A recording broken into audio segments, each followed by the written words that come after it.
Hello viewers, আপনারা আমার সাথে দেখতে পাচ্ছেন ওয়ালটন চার্জার ফ্যানের দুইটা কন্ট্রোল সার্কিট আছে। দেখতেই পারলেন, এটা আমাদের মার্কেট থেকে নতুন নেওয়া হয়েছে এবং কি এটা আমাদের ফাঁকার সাথে অরিজিনালি ছিল।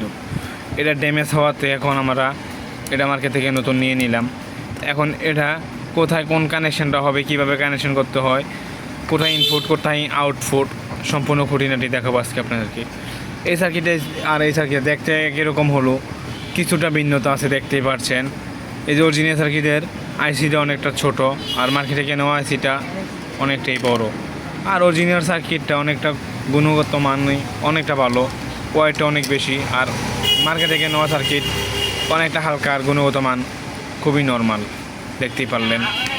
আর আমাদের এখানে একটা মোসফেট ছিল, দেখতে পাচ্ছেন। এই যে এখানে মোসফেট ছিল, আর এখানে তেমন কোনো মোসফেট ব্যবহার করা হয় নাই, দেখতেই পাচ্ছেন। তো এটা চলুন ইনপুট আউটপুট আপনাদেরকে আজকে আমি দেখিয়ে দিই।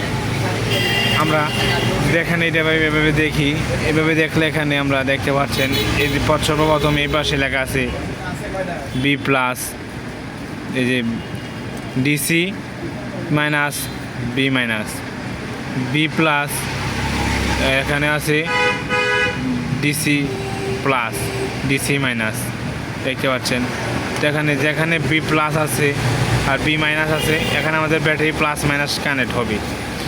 আর যেখানে আমাদের ডিসি মাইনাস ডিসি প্লাস, এখানে আমাদের এসএমবিএস পাওয়ার সাপ্লাই, যেটাতে 12 ভোল্ট পাওয়ার সাপ্লাই অর্থাৎ 15 ভোল্ট আসে, ওইটা এখানে কানেক্ট হবে ডিসি প্লাসে এবং ডিসি মাইনাসে। আর বি প্লাস বি মাইনাসে হবে আমাদের ব্যাটারি কানেক্টর কানেক্ট।